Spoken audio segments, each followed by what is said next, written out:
Okay. We're live. Good afternoon. It's Sunday. Hopefully I don't get all the fantasy football notifications during this live that I'm beating my husband in live. Hey, Grandma. Hey, Aunt Julie. Aunt Julie, do you like our outfits? My aunt made us matching outfits, the whole family. So I have an apron and a shirt that matches my dad. Mine says, Hey, Julie, look out for that container ship. Girly Keto.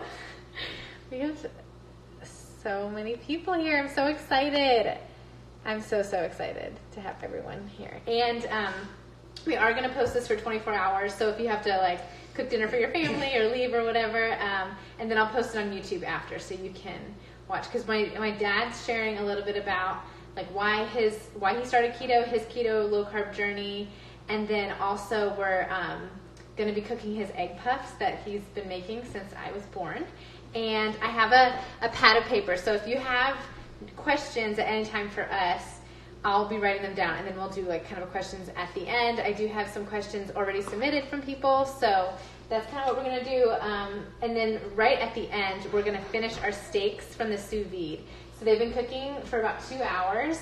So we're having steak for dinner. So we're just going to show you how we finish them off, and then we're going to enjoy our Grandparents' Day celebration. So yeah, thanks. Yeah, I'm keeping up with the comments and seeing if people have questions. Oh, your audio and video aren't syncing together. Shoot. Let's see. Is anybody else having problems? Oh, I'm so glad you guys like the apron. It's so I feel so official. Julie Barneson, who hopefully is paying attention, made these shirts for us. And when you guys saw some of our Fox Island postings, that's where we were visiting, and she makes these at her house, and I'm sure she'd be happy to make them for any of you. Do not come in. Just send her $100. Yeah, no, she made it for Brian and Texas represent. We got a lot of people. Okay. Texas. Oh, we had a tough football night yesterday all day. Glad that day's over with. Okay, all right. So we're gonna get started. My dad's gonna talk about a little bit about his keto journey first, because a lot of people have asked about his keto journey as well as my mom's, because we are like a keto family. My aunt and uncle are also keto too. We've kind of just told everybody about it and just been excited about it. You may have noticed that here in our Murfreesboro, Tennessee studio, we took the light out above me because it was a little blaring. We're pretty official. And so we're using some very sophisticated lighting techniques, removing light bulbs. Yeah. So hopefully it's easier for you to see. So as Gina said, I just thought it'd be interesting. First of all, the disclaimers for all the attorneys in the audience is that I'm not a doctor, I'm not a dietitian, I'm not an expert. I'm only giving you my opinion and the experiences that I've experienced. So, I would just say I've struggled with my weight for my entire life, and I sometimes joke around when I see people at the gym that I wasn't that small in high school, and the reality is, over the last several years, I would say the last maybe 20 years, I gain a little bit of weight every year. And that's not unlike most of you, I'm sure. Those of you that have clothes stuffed in the back of your closet, hoping that someday they'll fit. And so, as I kind of investigated kind of the whys, I came across this book, and I've said this to several people. In fact, Julie Barnes and I talked to her about this when we were visiting. Is Gary Taubes. It's Garytaubes. He's on several podcasts. So if you go to your podcast server and just search his name, or if you search Why We Get Fat, he has more than one book out there. He's a Harvard-educated physicist. So he's not a dietitian either, but he's really good at synthesizing research. And he's of the opinion that sugar is bad for us, and it's our diet that has caused us to gain weight. And so it really resonated with me the first time. I've read a lot of diet books, and it's kind of like business self-help books. It sounds good in theory, but in practice it's difficult to implement. And then so let me get into a little bit of the exact details for me. Some of the things that Gary Taubes talks about that you may find interesting, those of you that have struggled with your weight, he makes the observation that wild animals, I'm talking about even things like deer and bear, over the last 100, 200 years, they've not gained weight. But any animal that's fed by humans, whether that be dogs or cats or domesticated animals like maybe horses, but certainly us humans, we've all gained weight on average over time. And I sometimes feel sorry for folks who are gaining weight and they're very frustrated and they just don't know what to do. And so in addition to that, the fact that it's happening over time, and it's got to do with our diet, I believe. Gary Taubes also talks about, if you're gaining 10 pounds in a year, which is not unusual for folks, if you do the math on it, I think the magic number is 3,500 calories is a pound. So that's 35,000 for 10 pounds. If you divide that by 365, that's less than 100 calories a day. Now, if you think that cutting out 100 calories a day, which is not a very big percentage, is going to make you skinny, then Godspeed to you. But what I found was 100 calories is pretty hard to track one day or the other, and I really didn't think that was a difference. And that comes back to another premise, which is not all calories are the same, and your body doesn't treat them the same. And it also has to do with when you eat things and what other things you're eating with them and whether you're getting enough sleep and a lot of other factors. But I do believe it comes out to diet. I think that exercise is very important. And one of the I was trying to think of an analogy for you, but like if you have a tail light that's out in your car and you change the tail light and you think that by doing that your car's going to drive faster, it's crazy. Well, I think for exercise, it's good for your bones, it's good for your muscles, it's good for your back, it's good for your lungs, and a lot of other systems of your body. But the reality is, you can't diet your way to thinness or to feeling at the weight you want to be. Let's not even call it fat. And I know that I do the math. I'm on the elliptical machine and working my tail off, and I may burn 300 calories. Well, that's nothing when you think about what we consume. And yes, it does raise your metabolism, and I'm all for it. I'm exercising 5 days a week minimum now, and my joints feel better. I'm doing yoga twice a week. I feel really good about that, even though you would laugh if you saw me trying to do downward dog as well as the women do in the class, but I'm trying, and I am improving, and it really does make me feel better. Okay, so I don't think that by cutting your calories, you're going to just lose your weight. The other thing that I've realized is when you observe the animal kingdom, whether it's cows or dogs, as two examples. If you've ever seen a Brahma cow, which is very popular in Texas, they are bony, and they are really bred to survive the dry, hot times. They have a big hump in their back. They're like a camel, literally. And then you have other cows that are bred for milk and for eating, like beef, and they happen to be heavier and fattier. Now they weren't changed into that. That's kind of their natural disposition. Okay, think about dogs. I think of myself as a Saint Bernard. Now I could diet a lot. I'm still a Saint Bernard. You might be a Whippet or a Greyhound, and you're one of those people that we all say, "Oh, I can't believe how much they eat. Look how skinny they are." That's just their normal disposition, or the way that their body processes their food. So I can't be an upset Saint Bernard. I've got to just realize that I am a Saint Bernard, and I've got to just do the best I can. The other thing I'll tell you, for those of you that might appreciate this, I'm bearing my soul to you, is the medical community, while I love all of you that are doctors out there, none of you helped me with my weight loss, because every doctor had a different idea. I think the nutrition class for doctors is maybe taught on the weekends or something, but it's a difficult subject, and all nutritionists have different opinions, and they don't always agree with each other. They don't agree with the doctors. Some of the research that was done back in the 1960s has gotten us off on this whole calorie management thing. And low fat. And low fat. And you tried to do a weight loss. Yeah, and low fat, that sounds great. I could eat bagels all day long that are fat-free. And we know that's not going to work. Or I eat fat-free cookies that are full of sugar. We know that's not going to work. And yes, balance is important, but what I have found is that my trigger foods are carbs. And I just naturally found that. I read a book once called The Obvious Diet, and it was written by an advertising executive. And he just said, you know what, I know what makes me fat, and I just have to manage it myself. And most of us do know. So I want to make sure I'm covering my... okay, so the other thing I was struggling with my doctor is that if I go back 2-3 years ago, all my numbers were going up a little bit each year, and including my cholesterol. And she was telling me that if I didn't get a handle on my cholesterol, that I needed to go on a statin.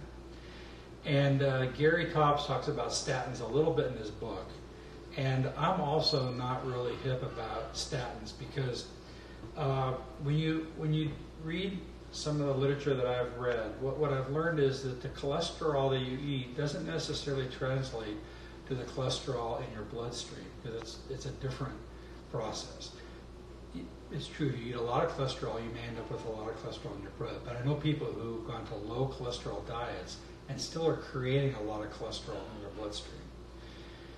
Now, my cholesterol, I wrote these numbers down, I'll go through a little bit, was bumping up to the number where she was threatening to put me on statins unless I absolutely refused to do it. So I went on keto. That was about 1.5 years ago. And what was amazing is my numbers went down. Now I'll tell you one other thing, I'll read the numbers in a minute, but I also used, at her suggestion, and I have to give her credit, my doctor, she said a lot of people have had success with red yeast rice. And so I looked it up, Costco sells it, it's on sale right now, I think $4 off. And I take 2 in the morning and 2 at night. Okay, so I did that in conjunction with going keto, which, as any of you scientists in the audience will know, that's not a good thing to do, because I'm not sure if it's keto or if it's red yeast rice that's doing it. So what I'm going to do is continue to lose weight, and once I get down to a really good weight, then, is that Roxanne Goggins? Yeah. Hey, Roxanne. Then I'm going to go off the red yeast rice and see what it does to my cholesterol. So on my cholesterol, my total cholesterol, for those of you that are sensitive to where you are, it was around 190 to 210 for 5 years. It's now about 150, 160 by just keto and red yeast rice. Yeah, here's the bottle at Costco that he's been taking. I'll post this and the book in my stories and on like my Amazon store. My triglycerides were in the 80s to low 90s. They're now 58 to 66. Now my HDL, which is the good one that you want to keep up there, it's up slightly to about 44. And then they do a calculated LDL, which you may end up getting too. And I went from being in the 150s consistently, this is over like 5 or 6 years, to the last 2 years being around 100 to 105. So they're all going down.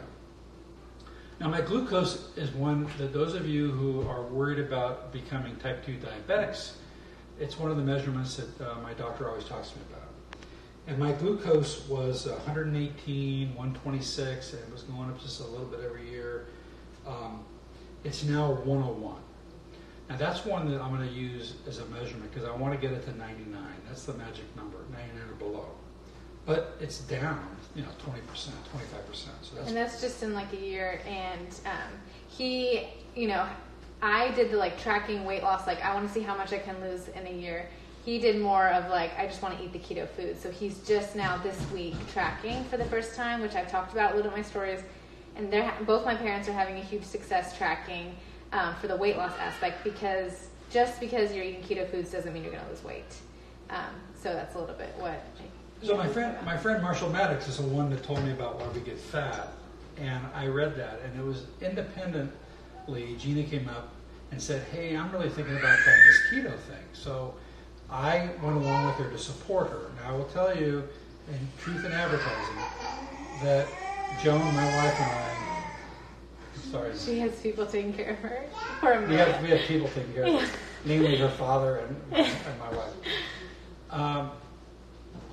Where was I? I was talking about... you were about to like throw me under the bus, probably. No. So Gina independently said, "Hey, I'm thinking about trying this keto thing. I've tried other things that haven't really worked." Yeah. So I went along with her. Now I will tell you, when Joan and I travel, we still try to eat low carb, but we don't always stay purely in keto. And even though when I stayed in keto, what I found was that I ate a lot. I ate a lot of bacon and fatty meats and Steak. cheese. And I didn't lose any weight. I mean, I lost about 8 pounds right off the bat, but then I kind of plateaued and I just stayed there. Now, the good news is I didn't gain any weight, which is what I had been doing for the last few years. So I stayed flat. And we just got back from Hawaii, where we had a great time. We didn't stay in keto. Our feeling is, we want to enjoy what's natural, and when we're there, we want to try pineapple and macadamia nuts. And we didn't eat a lot. And we try to control ourselves. And you guys did fast in the morning. We did fast. So so getting back to kind of where I am on keto, I've decided that I really need to lose, and I'm going to say this to all you, and I it's need good you to be accountable. my accountability partners, okay? I need to lose 50 pounds, okay? And I know this black shirt makes me look very thin, but I really do need to lose 50 pounds. And so my wife has promised that we have this deal. She has to lose 20, I think. No, I'm just kidding. She has to lose 50 pounds. She just walked in. That's why he said that. 10, I'm sorry. And I have to lose 50. If I lose 50, I get to choose any vacation spot I want to go. And if she loses 10, excuse me, she gets to choose any vacation spot she wants to go. Now, I'm doing this because I don't want to become a type 2 diabetic. It's scared me all my life. I'm afraid that one day I'm going to go into the doctor's office and they're going to say, "Oh, you're diabetic." And for those of you that struggle with it, it's not an easy thing. And you can diet to get off of it, but I don't want to get that far. I am exercising 5 days a week. I'm now tracking myself for the last week, as Gina has told you. I use MyFitnessPal. You use whatever you want. Some of you use other. I have the history on MyFitnessPal. I got my weight in there. I don't use it for water. I use another water app that used to be free that's now $5, and I wouldn't even suggest paying $5 for it. But I'm going to tell you kind of what my commitment is. But I do 1,862 calories a day, and I've lost 5 pounds last week by following it. So I have this piece of paper. He used the keto calculator. I did it with him, so I can send you guys that if you don't. But any keto calculator can help you figure out your macros. So he's been staying in his macros. And you can, even with the free version of MyFitnessPal, you can customize your goals to hit that. So if you have questions about that, just send me a message. And good question, a good app to use to track. We all use MyFitnessPal just because when we were calorie counting for a decade, we've been using it. And so I would say, it's good. Like I wear a tracker, but it doesn't always perfectly sync, and that's okay because I'm not using. I don't want to exercise and think I can eat more. Yeah, I could talk a whole nother live about that because I've done a lot of research on that too. We'll talk about that another time. But okay, so the first thing that I do is I'm doing intermittent fasting. I believe in it. I do it at least 5 days a week. And I'm fine. And folks ask me, aren't you hungry? I really am not, particularly after the first couple of days, which tells you that you're in ketosis and you're burning energy. I've got plenty of energy inside this skin to keep me going. And I don't feel bad. I go and work out. Yeah. In fact, I think it's great because I know when I'm working out, I'm burning fat, right? It all does the encourage stored you, fat. Yeah. And then the other thing is I have a light lunch. I think of food now as a fuel. It's what my body needs. Today I had four cups of romaine, 1 ounce of feta cheese, and 2 tablespoons of ranch dressing, and it was perfect. That's all I really needed. I had a small beef stick for a snack, and because I know we're going to eat pretty heavy tonight. Now, also, this is for me, so your mileage may vary. I drink 120 ounces of water a day. So take what you weigh roughly. I'm being generous. At on the least downside. half your body weight in ounces. So if you weigh 200 pounds, you should drink 100 ounces of water a day. What you'll find is the first couple of days you will be running to the bathroom all the time. It's good embarrassed cardio. about it. And I have to keep telling people, my prostate's fine, really. I just drink a lot of water. We drink it in the car as you're going anywhere. Like before you get to a place, I'm always like, before I get to the gym, I have to finish this water bottle. And then when I get home from the gym, I have to finish this water bottle. Like as much as you can water-wise. So my other rules are, 4 ounces of cheese max. Because I know if I eat more cheese, I can lose weight. No snacking, particularly after dinner. When I have dinner, that's it. I'm done. Because I know later in the night, and we try to eat earlier. Like we eat around 5:30, and it's the early bird special. Yeah. But I actually feel better. If we go out to dinner with friends, we'll eat whatever. But when we're eating at home, 5 o'clock, since I've had a light lunch, and I like to get it over with, I'm trying to avoid artificial sweeteners. I don't really know. There's so much controversy about them. We use stevia. Sometimes I'll have a Diet Coke when nobody's looking.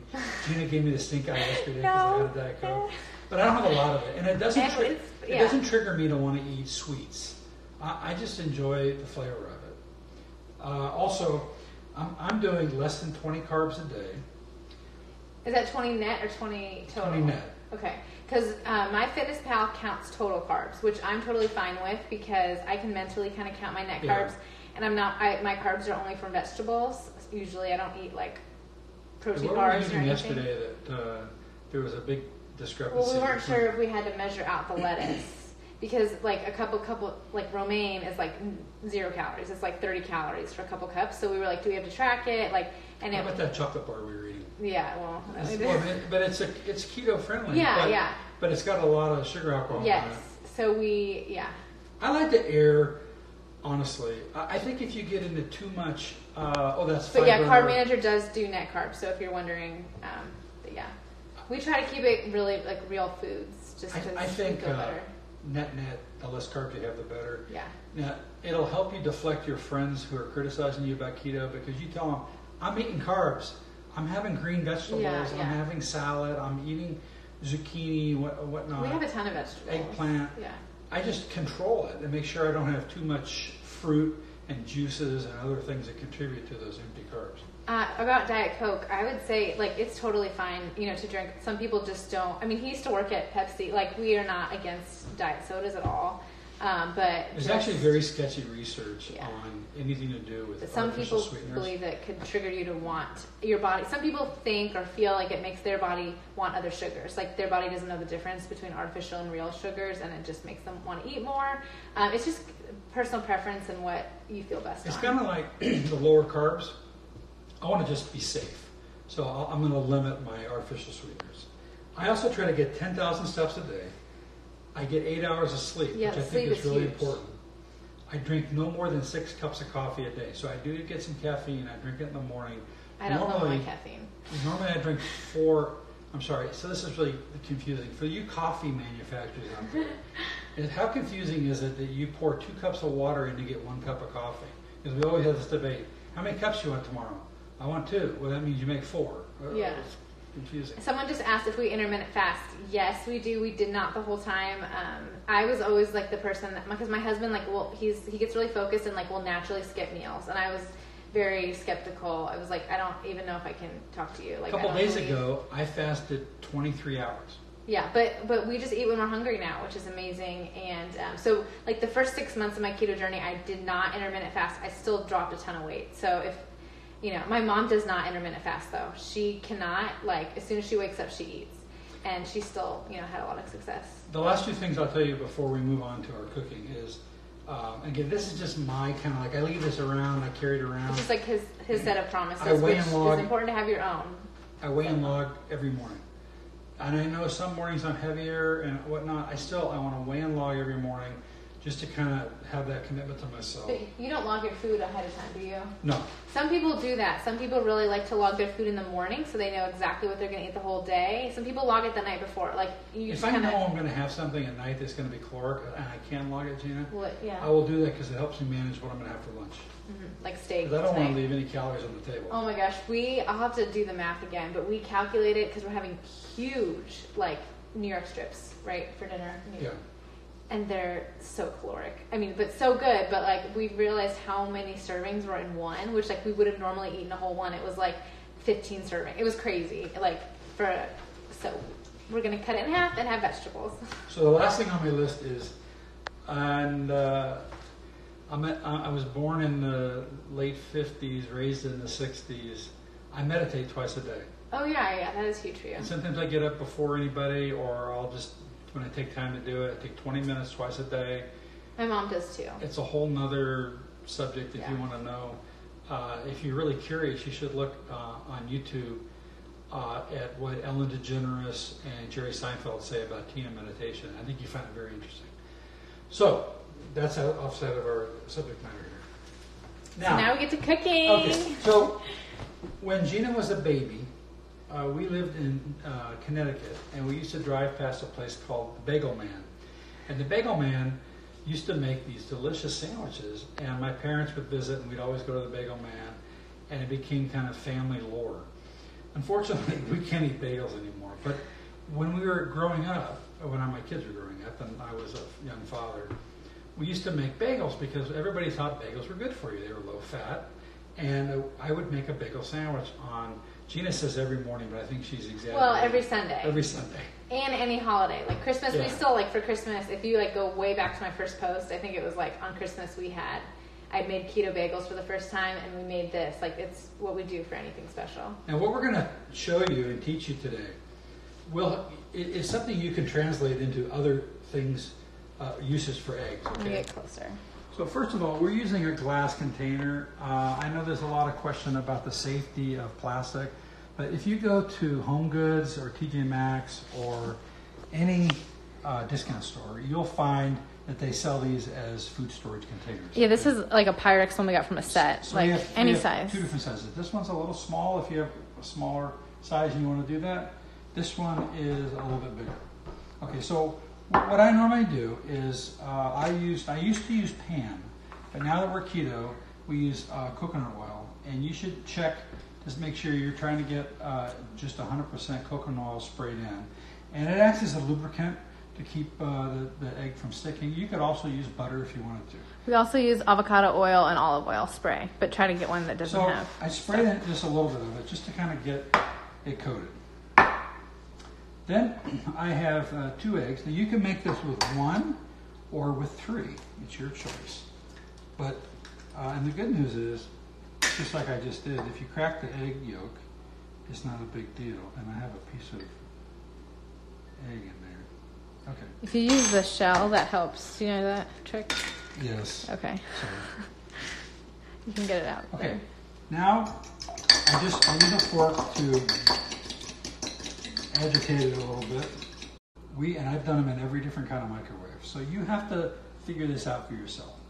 This microwave that we use is a Whirlpool, and it's fairly strong. I'm surprised. And originally, when I was using a GE one, I did 45 seconds, and then I let it make note of it. I have never been able to create this with just one cooking time all the way through, because you end up overcooking it. So through trial and error, I found out that if I put it in for a short period of time, about half of what I think the total cooking is, then come back and finish it off. Now, when you're trying to make them for like 5 or 6 people too, you're toasting and you're running around and you've got things in the microwave. It gives you time to do other things. So I'm not going to cook this quite yet. I will show you, this is the finished one that we cut in half. Okay, because some people like to make a little sandwich out of it, or they still want to put things in between it and create some different layers. It's just like a bun of eggs. Literally, it's just eggs. So we just cooked this a few minutes ago, and it holds together fairly well. Although I'm going to get something to wipe my hands real quick. So you can see we use a serrated knife to get it, but it's literally just eggs. That's all that's in there. And you can add seasonings, but... If you only learn one thing today, here's a good thing.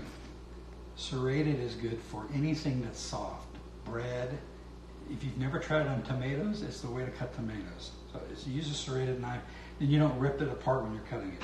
It stays nice together. Now, we've made these 2. These are Gina's special waffles. We're going to warm these up a little bit.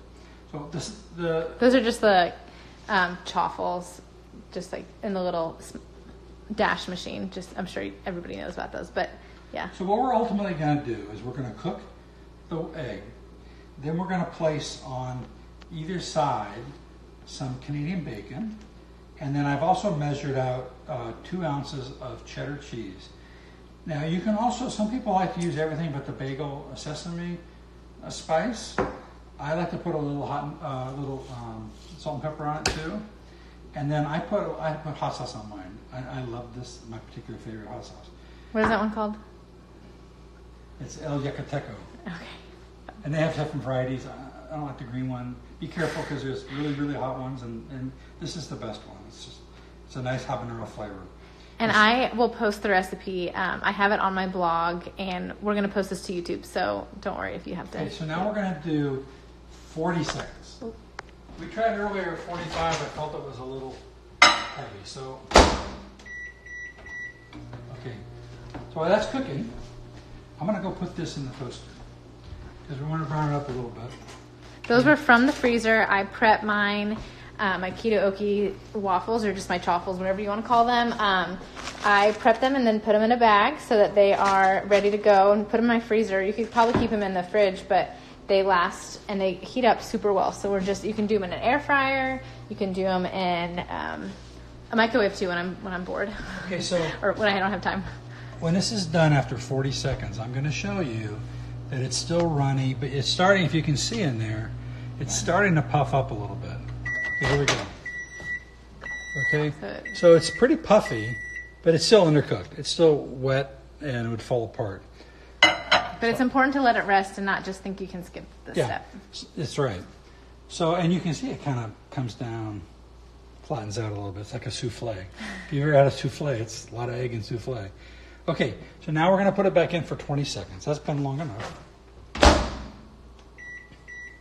It's very fancy cooking with a microwave and one dish. But it's so nice because you don't have to get anything dirty. Like, it's just in the microwave. And I use the dish when I'm making it for a lot of people. See, I just keep using the same dish. About to overflow. It's so puffy. It's hard to see, but... Okay, over here for a second, Gina. Okay. We're gonna take these out now. And they're hot, right? They're hot. But since they're hot, I'm gonna put the ham on it because it'll heat up the ham a little bit now. Okay, yeah, because the ham's cold. The egg. The egg's probably it's not as puffy as it would have been because it kind of came down. Perfect size. And now all I got to do, I just make sure that it's not sticking. Just put it right here on top there. Now, one thing I messed up a little bit. So we put the cheese on there, and I'm going to flip it over and put cheese on the other side. We measured out, as I said, 2 ounces, and like any good cheddar, she loves these. I make them for her every morning because I cut them into strips and she can pick it up much easier. What I do at this point is I push it down a little bit because I want to compress the egg a little bit because it's easier to eat. Right? Yeah, because it's pretty big. I mean, and eggs, in your mouth. I don't know what it is about eggs, but man, they retain the heat, right? They're hot and they stay hot. This will stay hot. You got to wait about 5 minutes before you can eat it because it'll burn your mouth. But the good news is it's melting the cheese and warming up the... Oh, but if you could feel this. Oh my gosh. Then, smells so good. Again, for you home gamers, we're going to show you. Using that serrated knife and just let the knife do the work. It cuts right through. Wow. Oh my gosh. Looks so Does good. that look delicious? I mean, how can you complain about eating keto when you can do this? Okay? So we're going to put it over here, and we're pretty much done. Now, I tell you what, you serve this to somebody at your house, they will be happy. Now, I will tell you. And it works obviously with any type of meat. I like bacon. Yeah. And I like a patty sausage too. Yeah, that's really good. And I've got recently some turkey sausage patties that I've been trying out. It's just good and the macros are so good. It's almost actually a perfect 70% fat because of the cheese and eggs and then the waffle. When we have a ham dinner, I'll take the last few pieces and put them in the freezer, and then I take them out, and I like to brown the ham up a little bit and get it caramelized. Yeah. Oh, I'm so glad some of you guys are trying it. That's so good. Yeah, I love it. And yeah, Amelia loves it. And obviously, if you have someone in your family who is not keto, you can just do a regular bagel. I kind of took some bites out of this one, but I just wanted to show you that you can add everything but the bagel seasoning to your waffles to make it taste more like a bagel. So this one I just added to the top. And so then you would put that, when you were making them, but I got a little hungry. Some people have been adding pico de gallo in there, cream cheese, you can add, or just really, it's just a good vehicle, the egg. And I don't know what it is, but because it's so puffy, it seems to fill me up a lot more. So that's really great. How many of you can make dinner for your family with this much dishes to do too? Yeah, it's pretty good. That's a winner. Yeah, that is good. Okay. I feel like someone has to try to eat this, Dad. Do you want to take a bite? We're gonna take a bite. No, you don't want to eat it? Oh, he's probably... I have to eat it.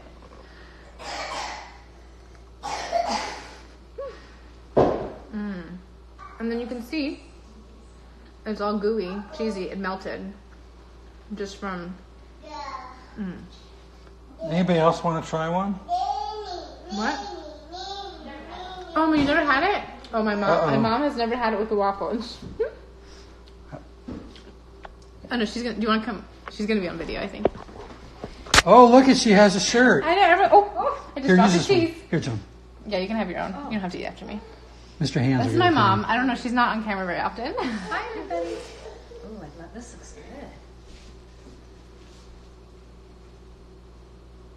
good. That's so good. Yeah, she hasn't. You haven't had one in a long time. Not with the waffle. Yeah. That's delicious. Unbelievable. I think, can I finish it? Yeah. As long as you track it. Okay, so we have plenty of time. We're doing good. So I'll just show you the steaks. They've been in for 2 hours. Sous vide. I did a video before of how we did that, so I'm going to put that to YouTube of how we season them and everything. Ooh, okay. It's good to know that people will wrap them in foil and things like that so that they for lunch. Yeah, I eat these for a lot of meals. So right now my dad's getting it hot, the cast iron hot. So we have this gigantic Lodge cast iron Lodge made in Tennessee. It's a bigger than average size. I just wanted to be safe. I could maybe fit in a regular cast iron skillet, or sometimes I'll use two. What you want to do is you want to get their cast iron skillet as hot as possible, because we don't really need it to cook with. We just want to kind of caramelize and so I just turned it up to high. Hopefully I have enough time. We have a couple questions that we can answer real quick. Let me turn this around. Okay, because we can get it at Walmart, and it's really the only one I've tried besides whatever that really bad one is. I'm sure you guys know what I'm talking about. Okay, sorry, I paused for a second. So we our friends at AT&T. the GU stuff. It's like $3.33 at Walmart. Is Costco really cost effective because you spend a lot when you go? Good question. So if it's perishable and you're not going to eat it all, then I would be careful. However, I will tell you, if you go and find like potatoes, for example, and yet they have a 15-pound bag of potatoes for a certain amount of money, if you compare that with what your local grocery store may be charging you for potatoes, it might be worth it for you to give half the potatoes away to your neighbors, because it's still cheaper. Because here's the way it works with Costco and Sam's. Costco makes if you check their earnings, okay, they make money from their membership. So if you take the number of members that they have times what they charge for membership, that's their earnings. They operate efficiently at about 10 or 11% operating expenses. So they mark up about 10 or 11%. And they've been trained well by a guy named Senegal, who was the founder, that don't get greedy. Don't try to make more margin. Be fair to your customers. So whether you're buying diamonds, which are a 10 or 11% markup. It's mostly where my dad gets my mom's jewelry. Well, I mean, you go to a jeweler and they'll at least double their cost on diamonds. Or you go to Macy's and everything's 50% off, 20% off. It's because they're playing around with their margin. So you know you're going to pay 10 or 11%. And because Costco operates so efficiently, their markups are low, even if you compare them to a conventional grocery store who might be discounting. The only exception I would tell you is Wegmans. Wegmans is sharp priced on things that you buy every day. So if you live in a Wegmans market and you're concerned that the Costco packages are too high, you should go and compare prices, because Wegmans is unbelievably cost effective on everyday items. Okay, yes, they have fancy cheese. Yes, they have fancy meat. Yes, you might get lulled into buying some truffled mushrooms or whatever. Their everyday is the way to go. And I'm not an advertisement for Wegmans. He's a grocery consultant now as his job in retirement, so he does a lot of research. Okay, there was a question about how do you know when your steak's done? Yes. Okay, so here's the way it works. For the most part, sous vide maintains the same temperature, and that's why you don't overcook your food. It stays the same temp. Now, if you leave it in too long, the muscle breaks down. It'll fall apart, but it won't be overcooked. And so, Google is your friend. I go to the Anova app because that's where I got my sous vide from, and they have a list of like what the temperatures are considered if you want very rare, medium, and they list medium rare as 129 to 134. Now that's a pretty broad range. What I find is 129, even though I like medium rare and I ask for that at restaurants, it's too undercooked for me. And because my wife likes her meat cooked a little bit more, we go to 135.6. But I found that that's fine for us. And every cut of meat is a little different. And I said to folks earlier, you keep your own log or where you kind of like it and play around a half a degree. But the answer is after about 2 hours. That's kind of the magic number. I throw a steak in for 2 hours. Now, some things require longer cooking, like if you want to cook shoulder pork to get pulled pork, we cook it for 2 days, and it's perfect. What if you don't have a sous vide though, and you want to know? Okay, so here's the quick guide to if you don't have a sous vide. A cast iron skillet we were talking about. Okay, set your oven to 325. Get it ready. Get your cast iron skillet as hot as you can. Season your meat, okay? Put the seasoned side down on the cast iron skillet and sizzle it until it looks like the way you like it, okay? Which is going to be 2-3 minutes. Flip it over and then get some pot holders and put that cast iron skillet in the oven, okay? The radiant heat is much more controllable, and that's how restaurants cook like a really thick filet mignon. If they're not sous videing it, they're doing it in an oven. Not on the grill. And when you flip it over, the cast iron skillet is still hot, and it will brown the other side while it's cooking. Then you can check it from time to time, but I find that about 20 minutes, it's done. With a thermometer. And it doesn't move that fast because thermal heat doesn't act like a grill does. And if you want to spend the money, they have these thermometers that have a wire that comes out. I got one at Aldi for like $5. And you can see what the temp is. And then you can use it just like a sous vide, where you conventional, like when I do a prime rib roast, that's what I use. I use the oven. So that's how to, if you leave it in there too long, you're going to overcook it. But it's not like a grill where it's fleeting moments where you go from Okay. Sorry, it keeps pausing. We're having internet issues. Okay, so now we've got 15 minutes left before the live is going to be cut us off. We put this one in a regular, I shouldn't say regular, but a freezer Ziploc bag. Okay. We wanted to show those of you who don't want to get the food saver machine, but you want a sous vide.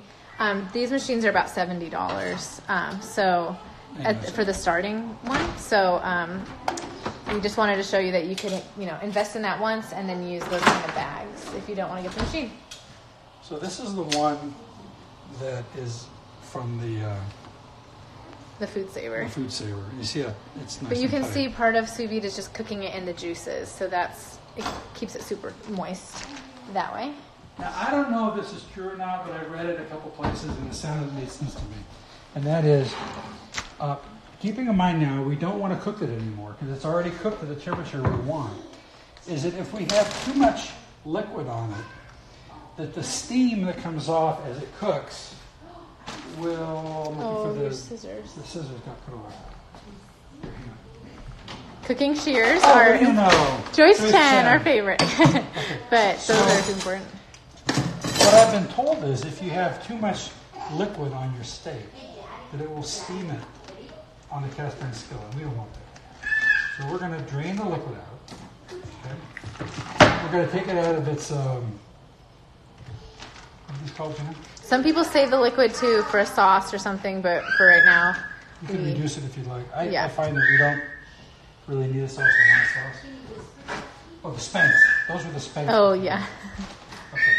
Let me get a tool here. Oh, and for someone was wondering about the ketchup. Sorry, Amelia.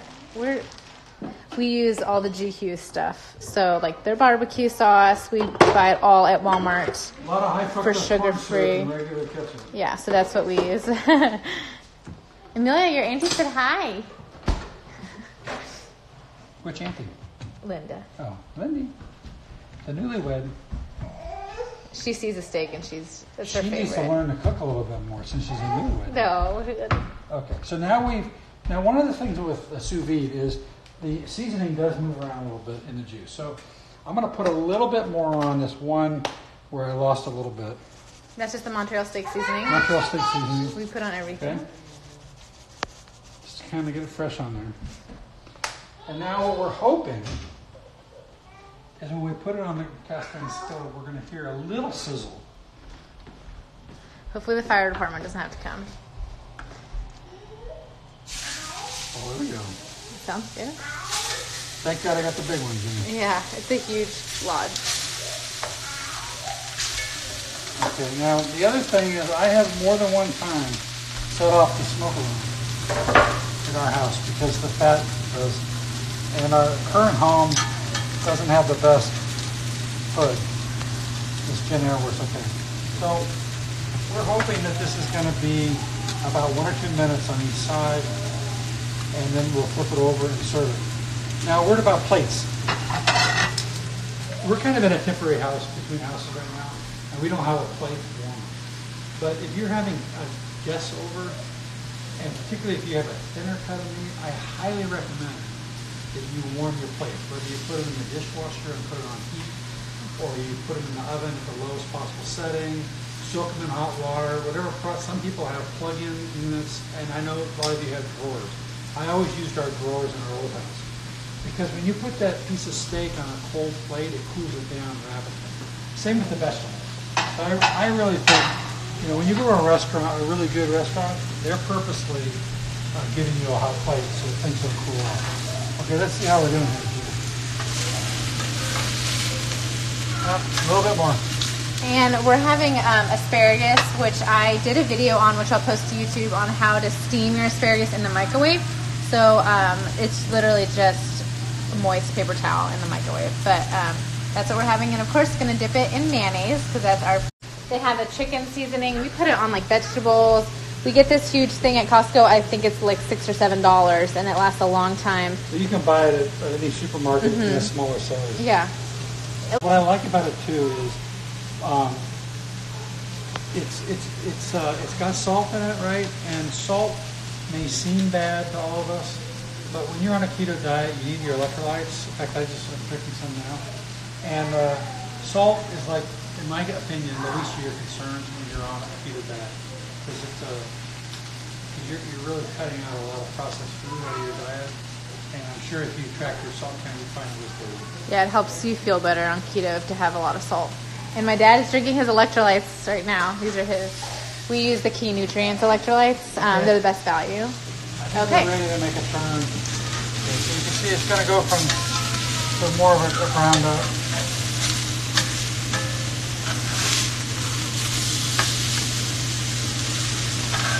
So we're going to cut those in half because they are so big. Speak for yourself.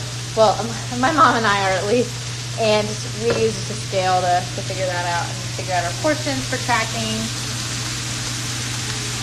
Yeah, if you are getting busy, like my grandma and stuff, she's also on keto now, and she before it was getting like leg cramps and things like that, and you have low energy, so it's really important to have electrolytes. Ooh, ghee and everything but the bagel seasoning on the asparagus. Oh, that sounds really good. Yeah, we usually just do it, and I know a lot of people are like, well, do you make a fancy aioli? And I'm like, no, I just take the mayonnaise right out of I could do that, but we usually just want the steak. Lots of people like our shirts. Thanks so much. I think they were like early birthday presents from my aunt for all of us. Amelia has one. I'll post a picture of all of us in it soon. Yours doesn't have anything on the back. Mine does. Do you want to show them? You can hold it. So she has the Girly keto. It's so fun. That's Gina. Yeah. So we want to show everybody.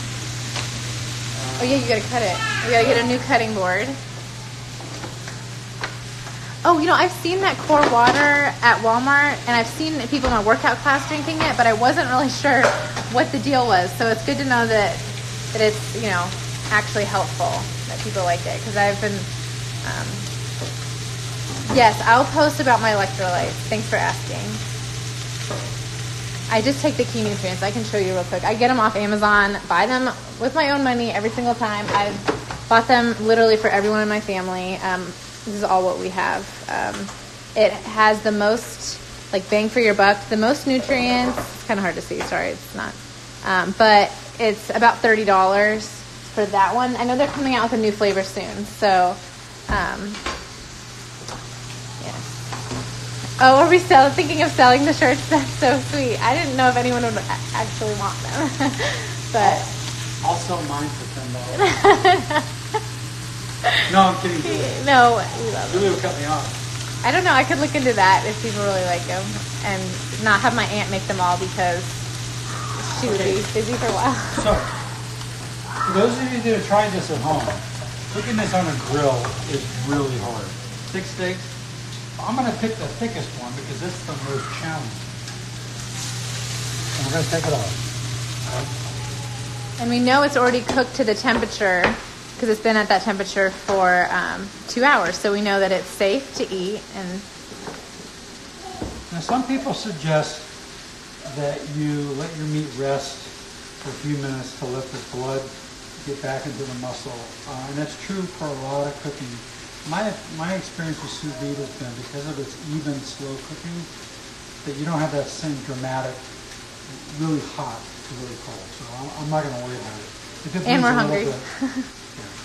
So, remember, we don't know what it's going to look like. Yeah.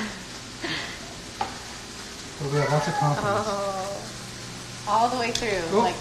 now, see, if it was me, I'd like it a little more rare, but my family doesn't. So, happy wife, happy life. That's why he has 2 sous vides, so that We had some friends over about 6 months ago, and I was warned that one of the parties wanted their meat well done. And I wasn't going to cook well done for everybody, so we got a second sous vide. I ran that one well done, I ran the other one medium rare. Everybody was happy, and it was great. And I think you'll find if you really use it, you'll want to at some point. But we've had it for 4 years without any, issues or anything. Except my Wi-Fi. Yeah, Sorry, I know that. yeah, this steak, Montreal steak seasoning, we do get at Costco, but you can get it other places. I haven't seen it at Sam's, but They were pretty Walmart, much fun. any grocery store. I'm gonna guess that your husband doesn't want to cut his in half. He's gonna, he wants the So whole. that's a good one for Oh, we Brian. gotta do the asparagus. Okay, let's see. I do about 5 minutes. It depends on if you want it al dente or not. So you gotta, same thing. You gotta know your microwave, especially it's high class cooking around here with the microwaves. But it's just a great trick, and that way you also don't have any dishes. You can even use that plate to eat off of. So we'll do 5 minutes, and that is it. There's the steak. Any second questions? Please always feel free to send me a message. I'm so happy to help. And my dad has a great running list of all foods that we've done in the sous vide for temperature. So Now, one of the things that we've been thinking about doing is fish. Because we wouldn't necessarily sous vide fish, although you really can. I was suggesting that we teach people how to pan sear fish because we can use almond flour. We can use butter, which is all good for that. And people like to eat fish, and it's really easy to cook restaurant quality fish if you know how to do it. And I could teach you quickly how to do it. But let Gina know with feedback if there's other things you'd like us to explore in the sous vide, whether it's some of the longer cooked things like the pulled pork or the. We're actually getting ready to go. We're going to go for 10 days down to the Florida Panhandle. And spend a week on the beach or 10 days on the beach. And we pre-cook all of our dinners in advance and then freeze them. So when we get there, all we have to do is warm them up. It's no problem. Yeah. And it helps us stay on keto. also, we eat together, my dad and I, every Sunday. So we were thinking we might just make this a thing where we just cook with you guys on Sundays, which would be fun. But just real quick for those of you asking about put the asparagus you want in there and do about 5 minutes in the microwave. Sometimes, I would check it after about 4 or 5 minutes. And that's it. That's dinner. Oh, gosh. Gina likes the Sunday idea. I do because she gets a free meal. Yeah, So it's one less meal to prep. We're gonna do That's the biggest budget keto is get someone else to buy your steaks. That's thanks, Dad. All right. Well, thank you guys for being here, and we had a really good time. So happy Sunday, and see you next time. Make sure you give us feedback on what you liked and what you'd like to see more of. Yeah, let us know. All right.